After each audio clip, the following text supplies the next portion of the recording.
জঙ্গল আর রহস্যময় কুয়াশার চাদরে মোড়া নীলগিরি পাহাড়ের চূড়ায় বহু বছর ধরে দাঁড়িয়ে আছে এক পরিত্যক্ত প্রাসাদ, যার নাম শান্তিনিবাস।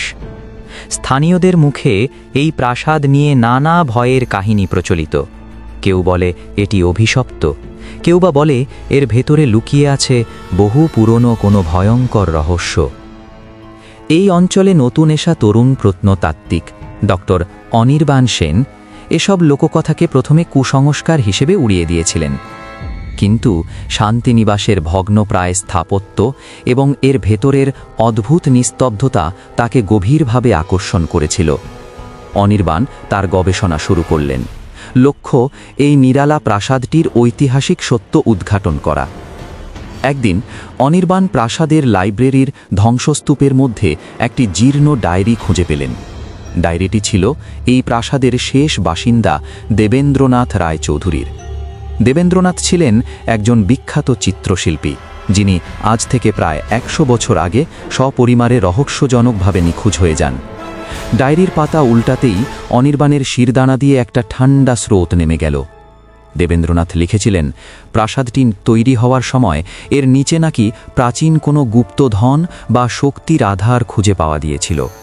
এই শক্তি কোনো এক অশুভ আত্মাকে জাগিয়ে তুলেছে, যা দিনের পর দিন প্রাসাদের বাসিন্দাদের ওপর প্রভাব বিস্তার করছে।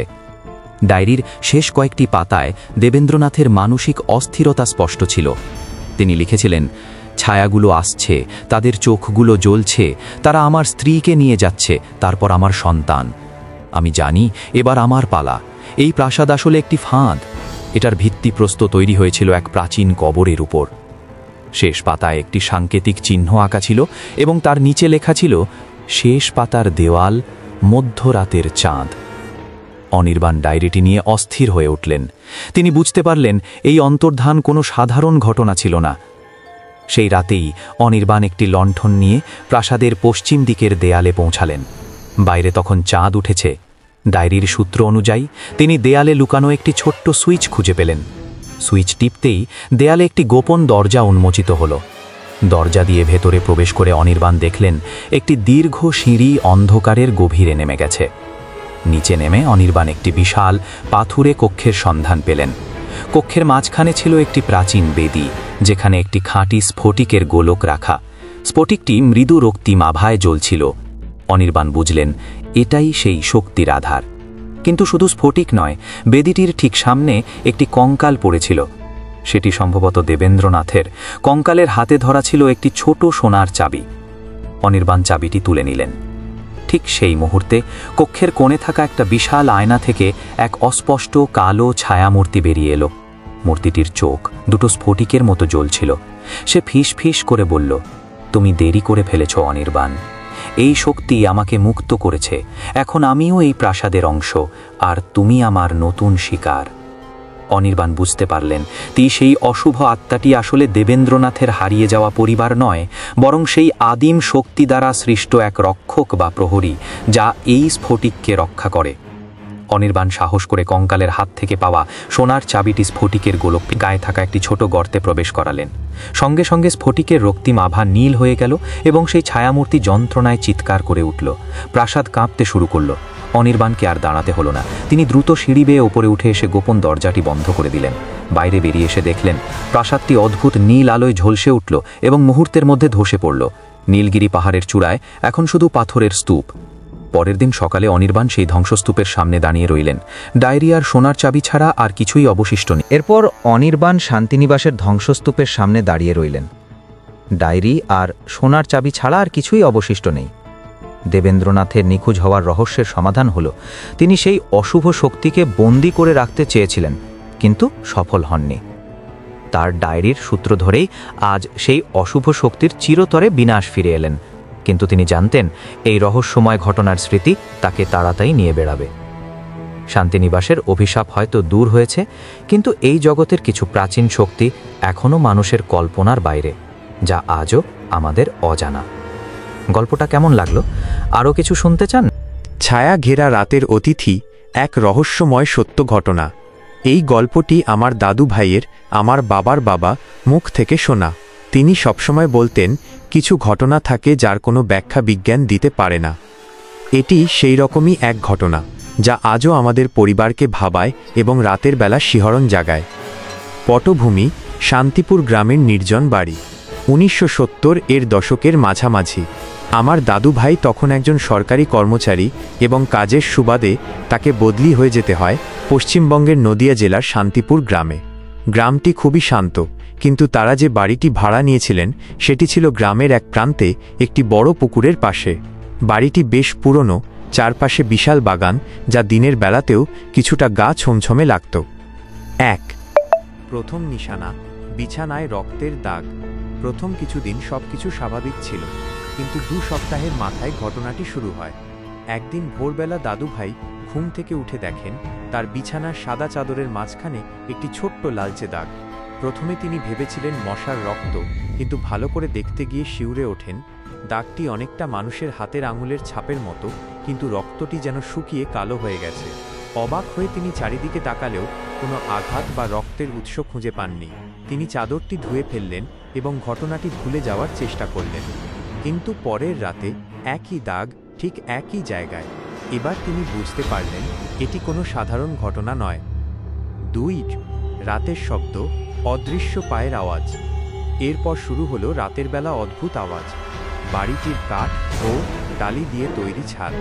রাত ঠিক 2টা থেকে 3টার মধ্যে দাদুভাই স্পষ্ট শুনতে পেতেন ছাদের উপর ভারী কিছু টেনে নিয়ে যাওয়ার এবং পায়ে হেঁটে চলার শব্দ। মনে হতো যেন কেউ বিশাল কাঠের বাক্স টেনে নিয়ে যাচ্ছে এবং এরপর কেউ খালি পায়ে হেঁটে বেড়াচ্ছে। এই শব্দগুলি কখনো কখনো তার শোবার ঘরের ঠিক উপর থেকেই আসত। তিনি টর্চ নিয়ে বাইরে বেরিয়ে ছাদের দিকে তাকিয়েছেন বহুবার, কিন্তু সেখানে কিছুই ছিল না, না কোনো পশু, না কোনো মানুষ। শব্দগুলো বন্ধ হতো ঠিক ভোরের আজানের আগে।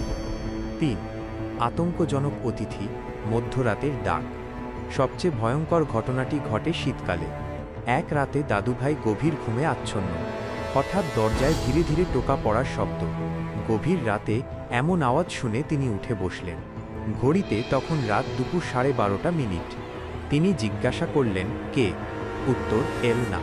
কিন্তু দরজার বাইরে থেকে কেউ যেন ফিসফিস করে কিছু একটা বলছে। শব্দগুলো স্পষ্ট নয়, কিন্তু মনে হচ্ছিল যেন কেউ তার নাম ধরে ডাকছে। ভয়ে দাদু ভাইয়ের গলা শুকিয়ে গেল। সাহস করে তিনি জিজ্ঞেস করলেন, কে তুমি? দরজা খুলব না। তখন বাইরে থেকে একটি তীক্ষ্ণ, যন্ত্রণাদায়ক নারী কণ্ঠস্বর ভেসে এল। কণ্ঠস্বরটি কান্নার মতো ছিল না, কিন্তু শোনার পর মনে হচ্ছিল বুকটা হিম হয়ে যাচ্ছে। শব্দটি যেন অনেক দূর থেকে ভেসে আসছে, অথচ দরজার একদম বাইরেই দাঁড়িয়ে কেউ। আমি তোমার কাছে কিছু নিতে এসেছি, কণ্ঠস্বরটি বলেছিল। দাদু ভাই আর কোনো কথা বলেননি। তিনি দ্রুত বিছানার পাশে রাখা গীতা বইটি তুলে নিয়ে পুরো রাত ধরে মন্ত্র জপ করতে থাকলেন। বাইরের সেই শব্দ আর কণ্ঠস্বর দুটিই ধীরে ধীরে মিলিয়ে গেল। 4 রহস্যের কিনারা: প্রতিবেশীর সতর্কবাণী। পরের দিন সকালে দাদুভাই স্থির করলেন তিনি এই বাড়ি ছেড়ে চলে যাবেন। তিনি তার পাশের বাড়ির এক প্রবীণ প্রতিবেশীর কাছে গেলেন, যিনি দীর্ঘদিন ধরে গ্রামে বাস করছেন। দাদুভাই সব খুলে বলার পর সেই প্রতিবেশী দীর্ঘশ্বাস ফেলে বললেন, বাবা, আপনি কি জানেন না, এই বাড়িতে বহু বছর আগে একজন অল্পবয়সী বিধবা মহিলা থাকতেন। তার স্বামী মারা যাওয়ার পর তিনি এই বাড়িতে খুব একাকিত্বে ভুগতেন। একদিন রাতে তিনি তার ঘরেই আত্মহত্যা করেন। তার আত্মা নাকি আজও এই বাড়িতে ঘুরে বেড়ায়। কেউ কেউ বলে সে নাকি এখনও তার স্বামীকে খোঁজে, আর যারা রাতে একা থাকে তাদের কাছ থেকে কিছু একটা নিতে আসে। দাদু ভাই আর এক মুহূর্তও অপেক্ষা করেন। সেই দিনই তিনি গ্রামের অন্য প্রান্তে একটি নতুন বাসা ঠিক করলেন এবং দ্রুত সেই রহস্যময় বাড়িটি ছেড়ে চলে গেলেন। আজও এই ঘটনার কোনো যুক্তিযুক্ত ব্যাখ্যা আমরা খুঁজে পাইনি। রাতের বিছানায় সেই রক্তের ছাপ কেন আসতো? ছাদে কেই বা হেঁটে বেড়াত? আর সেই মধ্যরাতের নারী কণ্ঠস্বরটি কী নিতে এসেছিল? প্রশ্নগুলো আজও রয়ে গেছে শান্তিপুর গ্রামের সেই পুরনো, ছায়া ঘেরা রাতের অতিথির মতোই রহস্যময়। রয়েছে প্রেতপুরীর ডায়েরি। এক বর্ষণমুখর সন্ধ্যায় অরুণিমা তার পুরনো ঠাকুরদার বাড়িতে পৌঁছল। বাড়িটা শহরের কোলাহল থেকে অনেক দূরে, ঘন জঙ্গলের ধারে, আর তার পুরনো কাঠামো যেন এক চাপা রহস্যের ভার বহন করছিল। ঠাকুরদা মারা যাওয়ার পর থেকেই বাড়িটা তালাবন্ধ ছিল। আর গ্রামে গুজব ছিল যে এই বাড়িতে এক অতৃপ্ত আত্মা ঘুরে বেড়ায়। অরুণিমা ভূত প্রেতে বিশ্বাসী ছিল না, কিন্তু বাড়ির ভেতরে ঢোকার পর থেকেই এক শীতল ভারী অনুভূতি তাকে ঘিরে ধরল। হলঘরের ভেতরের বাতাস যেন বহুদিনের পুরনো কোনো শোকের ঘ্রাণে ভরা। পরের দিন পুরনো বইয়ের স্তূপ ঘাঁটতে গিয়ে সে একটা চামড়ার মলাটের ডায়েরি খুঁজে পেল। ডায়েরিটা তার ঠাকুরদার নয়, এর তারিখগুলো প্রায় 100 বছর পুরনো, আর হাতের লেখাটা ছিল খুব চিকন এবং ভীতু। মলাটে লেখা নলিনী। অরুণিমা পড়তে শুরু করল। নলিনী ছিলেন এই বাড়ির একজন প্রাক্তন বাসিন্দা, যিনি প্রায় 100 বছর আগে নিখোঁজ হয়ে গিয়েছিলেন। ডায়েরির প্রতিটি পাতায় এক অজানা আতঙ্কের ছাপ। নলিনী লিখেছিলেন তিনি রাতে অদ্ভুত ফিসফিসানি শুনতে পান, যেন কেউ তার নাম ধরে ডাকছে, কিন্তু কাউকে দেখতে পান না। তিনি লিখেছিলেন, আজ আবার সেই ছায়াটা দেখলাম, জানালার কাঁচের ওপারে, যেন লম্বা শীর্ণ কোনো অবয়ব, যার মুখ নেই, সে শুধু দেখছে। আমার নিঃশ্বাস বন্ধ হয়ে আসছে। এ বাড়ির দেয়ালগুলো যেন কিছু লুকাতে চাইছে। ডায়েরির পাতা উল্টাতে উল্টাতে অরুণিমা দেখল একটি বিশেষ তারিখের উল্লেখ রয়েছে বারবার, 11 ভাদ্র। ডায়েরির শেষ পাতায় লেখা ছিল শুধু একটি বাক্য, কাঁপানো হাতে লেখা, তারা আসছে, আমার কঙ্কালটা খুঁজে পাবে না। 11 ভাদ্র, রান্নাঘরের মেঝে। এরপর আর কোনো লেখা নেই। অরুণিমার বুক কেঁপে উঠল। আজ রাতে 11 ভাদ্র। সে যুক্তিবাদী মন নিয়েও এক তীব্র অস্বস্তি অনুভব করতে লাগল। সেই মুহূর্তে বাইরে ঝোড়ো হাওয়ার শব্দ উঠল, আর পুরো বাড়িটা যেন থরথর করে কেঁপে উঠল। রান্নাঘরের মেঝেটা অরুণিমা ভালো করে দেখল। মেঝেতে বেশ কিছু জায়গায় নতুন করে প্লাস্টার করা হয়েছে বলে মনে হলো। অরুণিমা একটা কোদাল খুঁজে নিয়ে প্লাস্টার করা জায়গায় আঘাত করল। প্রথম কোপেই পলেস্তারার চটা উঠে গেল। দ্বিতীয় কোপ দিতেই মাটির নিচের নরম অংশ থেকে একটা পুরনো কাপড়ের টুকরো বেরিয়ে এল, আর তার সঙ্গে এক ভয়ঙ্কর পচা গন্ধ। অরুণিমা হাতে টর্চের আলো ফেলে দেখল ওটা একটা মানবী কঙ্কাল। কঙ্কালটার হাতের কাছেই পড়ে আছে নলিনীর চুরি যাওয়া সোনার চুড়ি আর একটি ছোট্ট কাঠের পুতুল। নলিনীর শেষ কথাটা সত্যি হয়েছিল, তার কঙ্কালটা লুকিয়ে রাখা হয়েছিল। অরুণিমা বিস্ফারিত চোখে যখন কঙ্কালটার দিকে তাকিয়ে, ঠিক তখনই রান্নাঘরের দরজায় সে একটা অস্পষ্ট আওয়াজ শুনতে পেল। কেউ একজন দাঁড়িয়ে আছে দরজার চৌকাঠে। সে মাথা তুলে তাকাল। আলো আঁধারিতে দেখল এক শীর্ণ পুরনো কাপড়ে ঢাকা অবয়ব। তার কোনো মুখ নেই, শুধু চোখগুলোর জায়গায় দুটো গাঢ় শূন্য গর্ত। অবয়বটা ধীরে ধীরে তার দিকে এগিয়ে আসতে লাগল, আর তার সঙ্গে মিশে গেল ঠান্ডা শুকনো একটি ফিসফিসানি। আমার ডায়েরিটা তুমি কেন স্পর্শ করলে? অরুণিমা আতঙ্কে জমে গেল। সে বুঝতে পারল এটা নলিনীর আত্মা নয়, নলিনীর হত্যাকারীর আত্মা। নলিনী তার ডায়েরিতে যা লিখেছিলেন, সেই হত্যাকারী আত্মা এখনও বাড়ি পাহারা দিচ্ছে, যাতে তার কুকর্মের সাক্ষী কেউ খুঁজে না পায়।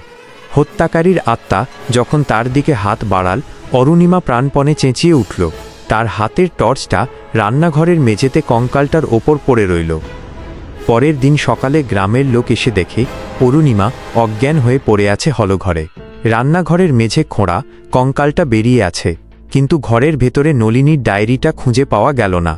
অরুণিমা যখন সুস্থ হল, সে পুলিশকে সব জানাল। পুলিশ এসে কঙ্কালটা উদ্ধার করল, কিন্তু রহস্যের সমাধান হল না। হত্যাকারী কে ছিল আর তার আত্মা কেন আজও বাড়িতে ঘুরে বেড়ায়, কেউ জানে না। আর অরুণিমা আজও রাতে ঘুমের মধ্যে শুনতে পায় এক শীতল ফিসফিসানি, যেন কেউ তার নাম ধরে ডাকছে আর তার কানে কানে বলছে, তুমি একা নও, এ বাড়িতে আরও রহস্য লুকিয়ে আছে। কালো জাদুর অভিশাপ।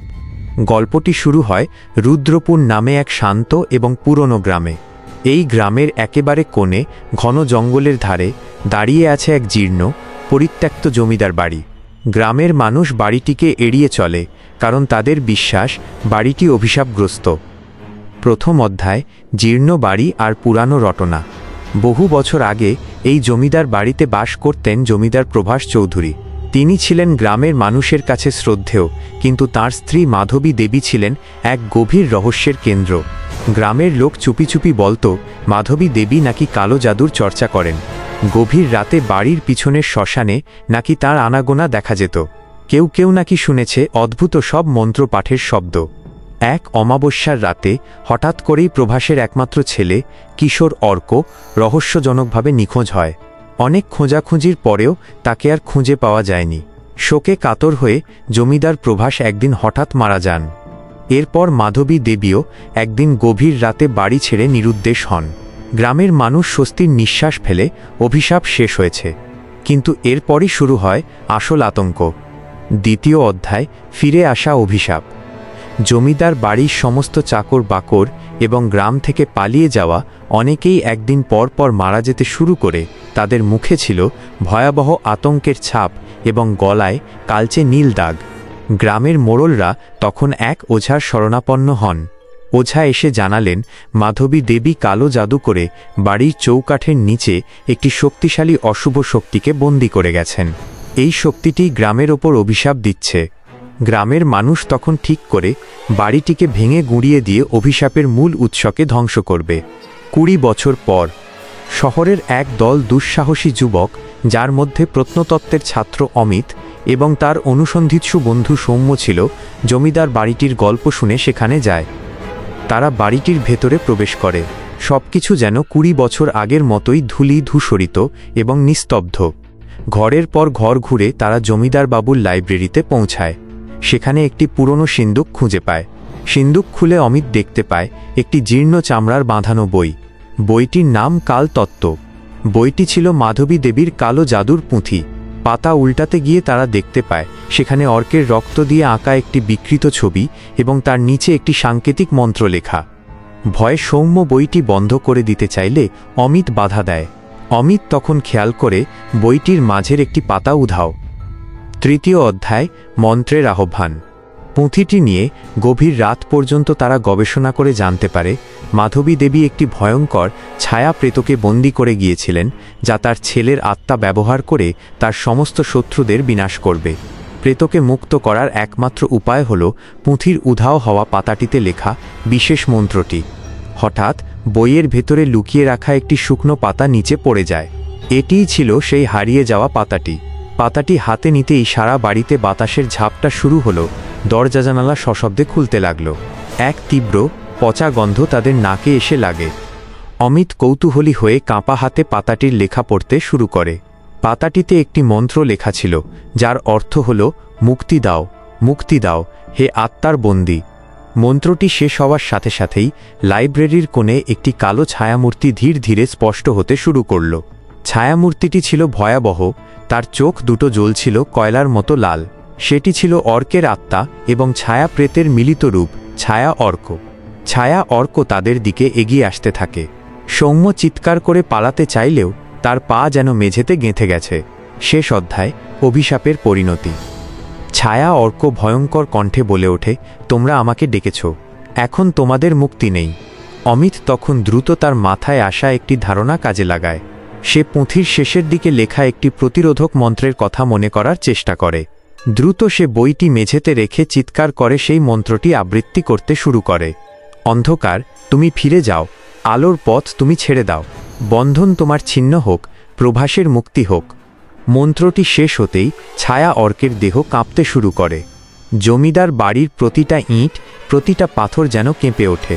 একটি বিকট চিৎকার করে ছায়া অর্ক ঘরের সিলিং ভেদ করে অদৃশ্য হয়ে যায়। অমিত ও সৌম্য তখন জ্ঞান হারায়। পরদিন সকালে গ্রামের কিছু লোক তাদের জ্ঞানহীন অবস্থায় আবিষ্কার করে। তারা যখন বাড়ি থেকে বেরিয়ে আসছিল তখন তাদের চোখে পড়ে জমিদার বাড়ির চৌকাঠের নিচে, যেখানে অভিশাপের মূল উৎস ছিল, সেখানে একটি ছোট তাজা রক্তের দাগ। সেই রক্ত যেন নীরবে বলছে, ছায়া প্রেত হয়তো মুক্তি পেয়েছে, কিন্তু কালো জাদুর অভিশাপ কি সত্যি সত্যি শেষ হয়েছে, নাকি তা ফিরে আসার অপেক্ষায় রুদ্রপুরের মাটিতে লুকিয়ে আছে? গল্প